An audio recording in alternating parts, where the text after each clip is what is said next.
Quando eu estava no ensino médio, eu odiava a álgebra. Além de não ser muito bom, eu achava que era uma perda de tempo. Eu sempre dizia, isso é inútil, quando é que vou usar essas fórmulas complexas de trigonometria e logaritmo na vida real? Nunca vou precisar disso no meu trabalho ou em qualquer outro lugar. Então, por que eu vou desperdiçar meu tempo? Agora, olhando para trás, sei que estava errado.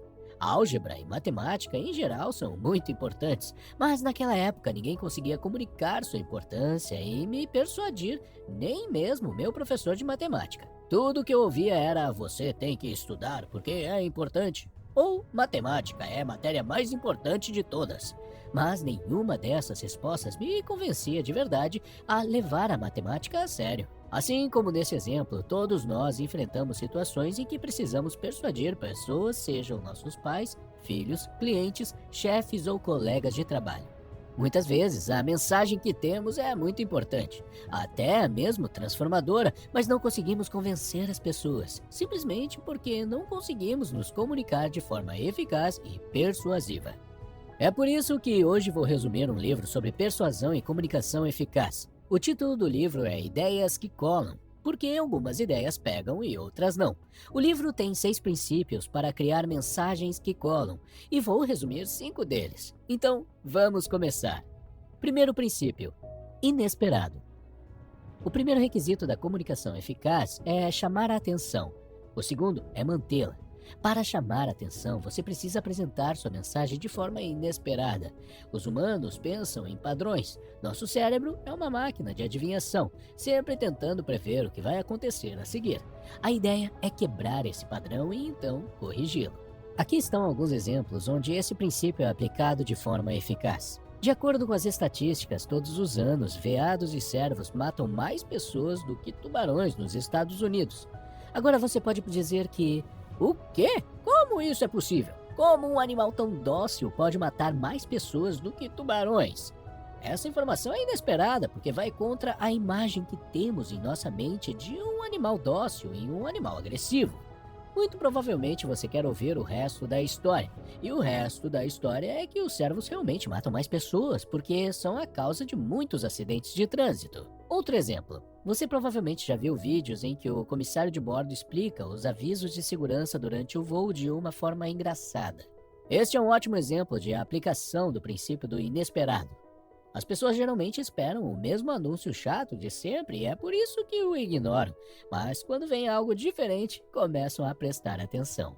Portanto, para aplicar esse princípio à sua mensagem, você precisa de 2 coisas. Primeiro, identifique o núcleo da sua mensagem. Em segundo lugar, descubra o que é contraintuitivo nessa mensagem central e comunique-a de uma forma que quebre o padrão do seu público. A parte mais difícil é encontrar o núcleo da sua mensagem. Na segunda lição, explicarei como fazer isso. Também explicarei a resposta para aquele exemplo de álgebra que mencionei na introdução. Caso você tenha um filho ou aluno que fica fazendo a mesma pergunta chata que eu fazia. Segundo princípio: simplicidade. A forma da simplicidade é esta: simples igual a núcleo mais compacto. Simples não significa reduzir a sua mensagem como a sua audiência não tivesse capacidade de compreender. Significa determinar a parte mais importante de sua mensagem, o núcleo ou a essência, e transmiti-la de forma compacta. Deixe-me primeiro explicar como encontrar o núcleo e depois explicarei como torná-lo compacto. Encontrando o núcleo.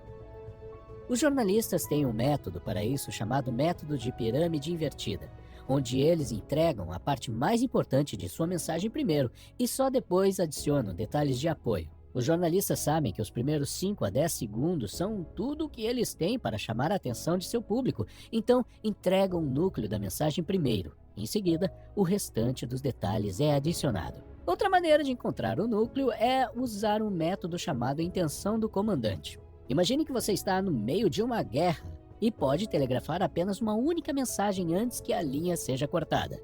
O que seria? A pirâmide invertida e a intenção do comandante são ótimos métodos, porque forçam você a eliminar quase tudo e focar apenas no que mais importa. Encontrar o núcleo não é fácil, mas é necessário, porque as pessoas não vão se lembrar de 90% do que você disser. Se você focar em 2 coisas, você acaba não focando em nada. Depois de encontrar o núcleo, o próximo passo é compactá-lo. Aqui estão duas técnicas. Em primeiro lugar, use bandeiras de memória. É como se a memória fosse um terreno e você fosse colocando bandeiras nos conceitos de que precisa, conceitos que o seu público já tem. Assim, você pode aproveitar a memória já existente. Por exemplo, digamos que você precise explicar o que é pomelo. Em vez de dizer pomelo é uma fruta amarela cítrica que cresce em climas tropicais de casca grossa e sabor doce, você pode dizer pomelo é uma laranja bem grande com casca grossa. Seu público já sabe como é a laranja, então ao usá-la como uma bandeira, você pode transmitir uma grande quantidade de informações com apenas algumas palavras. Deixe-me dar outro exemplo. Digamos que você faça uma pesquisa com a sua equipe na empresa e descubra que apenas 37% sabem qual é a meta que vocês estão tentando alcançar. Você fica muito chateado com isso e decide conhecer melhor sua equipe e explicar a gravidade da situação. Quando você estiver apresentando, em vez de dizer apenas 37% da equipe sabe qual é o nosso objetivo, você pode dizer: somos um time de futebol com 11 jogadores, porém 7 desses nossos jogadores, incluindo o goleiro, não sabem qual lado estão atacando. Apenas 4 jogadores sabem. Os 7 jogadores restantes não fazem ideia. Usar o futebol como uma bandeira causa um impacto maior porque os funcionários conseguem entender facilmente como um time pode parecer terrível com 7 jogadores que não sabem qual lado atacar e qual lado proteger. Agora vamos falar sobre a segunda tática: analogias. Dan Sharman era um professor de álgebra para quem muitas vezes perguntavam: quando vamos precisar disso? Dan disse que nas primeiras vezes ficou bem irritado e trouxe vários motivos para levar a álgebra a sério, mas depois de um tempo passou a dizer: você nunca vai usar isso na vida. Mas é o seguinte: você não vai para a academia e levanta peso porque todo dia alguém pode te deitar no meio da rua e colocar uma barra no seu peito e pedir para você fazer supino. Você levanta pesos porque quer ser forte e saudável. Você faz isso para um dia poder levantar seus netos sem ficar com dor nas costas. Você faz isso para poder carregar suas compras.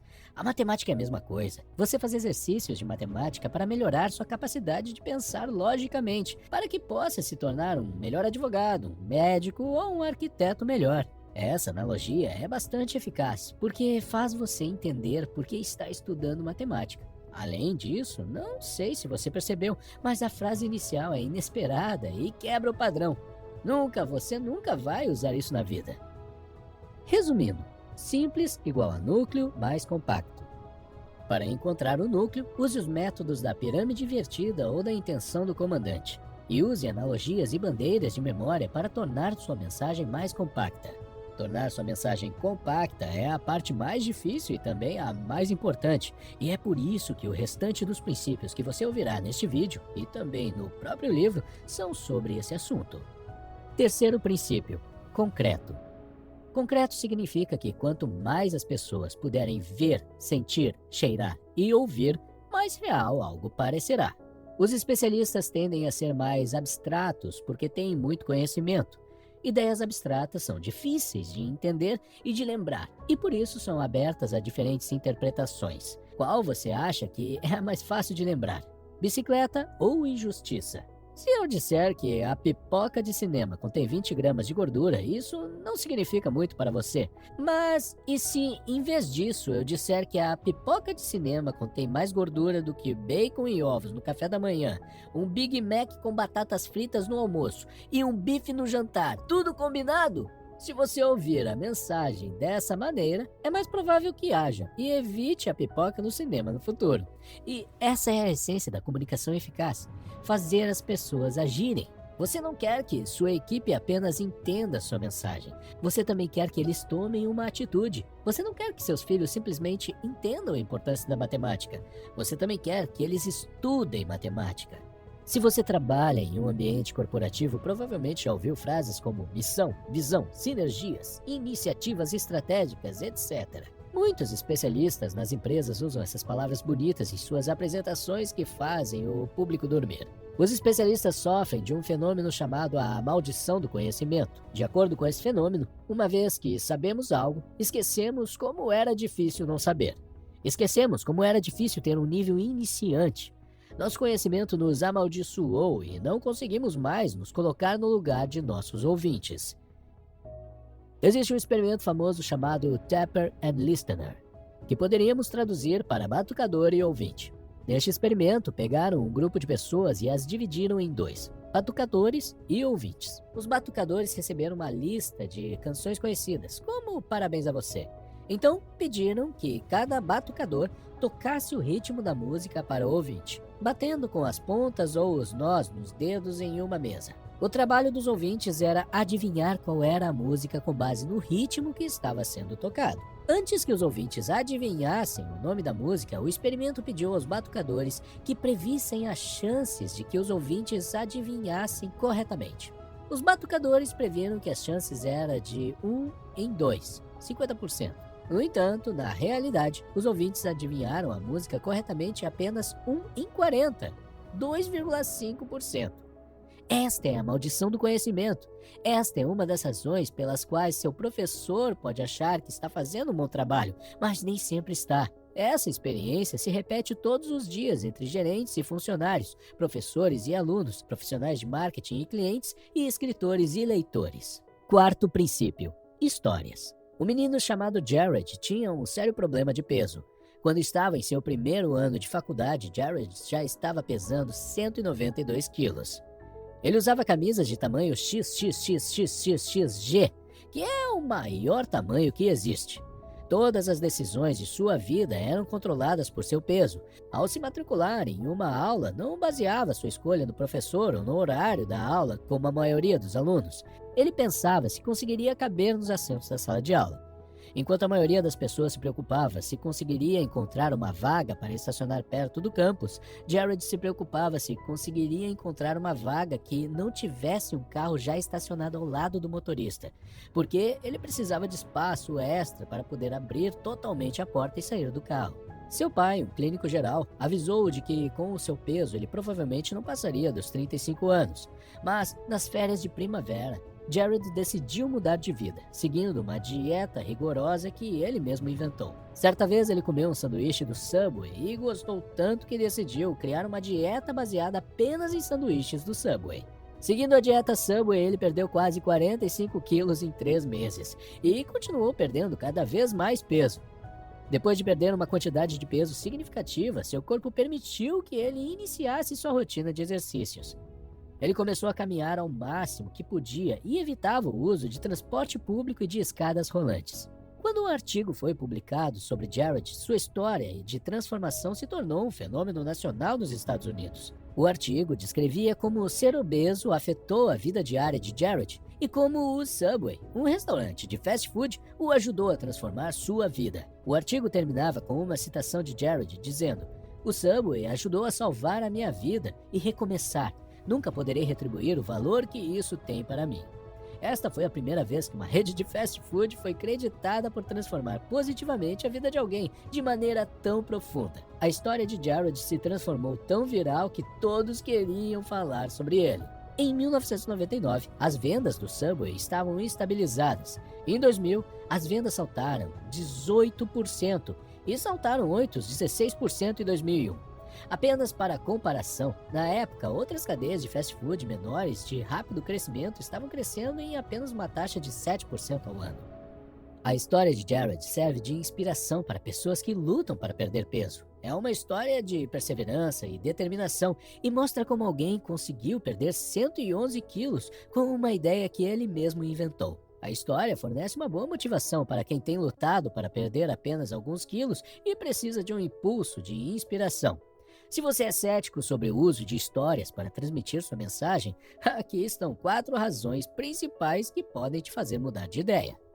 O sucesso da campanha de Jared serve como um lembrete de que as pessoas geralmente estão mais interessadas em ouvir histórias inspiradoras da vida real do que em estatísticas ou campanhas de marketing. Uma história tem o poder de se conectar com as pessoas de forma íntima, o que torna muito mais impactante. 2. Quando ouvimos uma história, não apenas a estamos ouvindo, mas também a revivendo. A história não apenas transmite a informação, ela também nos envolve e nos faz sentir o que o personagem principal está sentindo, com medo, insegurança, coragem, etc. É quase como se sentíssemos que as coisas que acontecem com os personagens estão acontecendo conosco também. 3. A mensagem que você transmite por meio de uma história dura muito mais tempo. As pessoas se lembram de histórias mesmo depois de anos. Por exemplo, um tempo depois que esse vídeo terminar, você já não se lembrará mais das histórias ou coisas que ouviu, mas provavelmente a história de Jared ficará com você por muito tempo. 4. Você não precisa ter suas próprias histórias, ou não precisa inventar histórias. Você só precisa ser capaz de detectar boas histórias que já existem ao seu redor. Por exemplo, a história de Jared foi detectada por um dos gerentes. 5º princípio, emocional. Madre Teresa disse uma vez: se eu olhar para a massa, nunca agirei. Se eu olhar para uma pessoa, eu agirei. Os pesquisadores queriam testar essa ideia e ver como as pessoas reagiriam a contribuições de caridade para uma causa abstrata em comparação a uma única pessoa. Eles ofereceram aos participantes $5 para preencher uma pesquisa e eles receberam um envelope com uma carta de solicitação de caridade, dando-lhes a oportunidade de doar parte de seu dinheiro para a instituição Save the Children, uma instituição de caridade focada no bem-estar das crianças em todo o mundo. Os pesquisadores testaram 2 versões da carta de solicitação. A primeira versão apresentava estatísticas sobre os problemas enfrentados pelas crianças na África, como a escassez de alimentos em Malawi, que afetam mais de 3 milhões de crianças. E a outra versão era sobre uma jovem solteira, Rokia, de Mali. Rokia era extremamente pobre e enfrentava a ameaça de fome severa e inanição. A carta explicava em detalhes como a vida dela mudaria para melhor se eles doassem. Em média, as pessoas que leram a história de Rokia contribuíram com $2,38 a mais do que o dobro das pessoas que leram a carta com as estatísticas que contribuíram com cerca de $1,14. Parece que a maioria das pessoas tem algo em comum com Madre Teresa. Uma pessoa supera muitas pessoas. Mas o estudo não termina aqui. Os pesquisadores deram a ambos os grupos de pessoas a história de Rokia, mas, desta vez, antes de ler a história, pediram ao grupo para fazer alguns cálculos, enquanto o outro grupo foi solicitado para que descrevessem alguns sentimentos, como o que sentem quando ouvem a palavra bebê. Quando as pessoas se concentraram em seus sentimentos antes de ler a história, elas doaram $2,34, o mesmo que antes. No entanto, o outro grupo que leu a mesma história de Rokia, mas fez cálculos antes, doou apenas $1,26. Esses resultados são chocantes. O simples ato de fazer cálculos aleatórios reduziu a doação de caridade das pessoas, apesar do fato de terem lido a mesma história emocionante de Rokia. Parece que, uma vez que nos concentramos em ser analíticos, reagimos de maneira diferente, mesmo que a história seja emocionante. Então, a conclusão é essa. 1. Ao entregar sua mensagem, crie empatia por indivíduos específicos. Não se dirija às massas. 2. Ajude as pessoas a deixarem de ser tão analíticos e a se tornarem mais emocionais antes de entregar sua mensagem. O que você faz ou diz antes de entregar sua mensagem pode ser mais impactante do que a própria mensagem. O psicólogo Robert Cialdini tem um ótimo livro sobre o tema intitulado Pré-suasão. No livro, Robert conclui que se eu puder desviar sua atenção para, digamos, a ideia de ajuda, justiça ou romance antes de entregar minha mensagem, naquele momento você se tornará uma pessoa mais prestativa, justa ou romântica. Em outras palavras, usando as táticas de persuasão, posso mudar sua identidade naquela situação específica, posso mudar quem você é, posso mudar como você se percebe e posso mudar como você percebe a mim e a minha mensagem.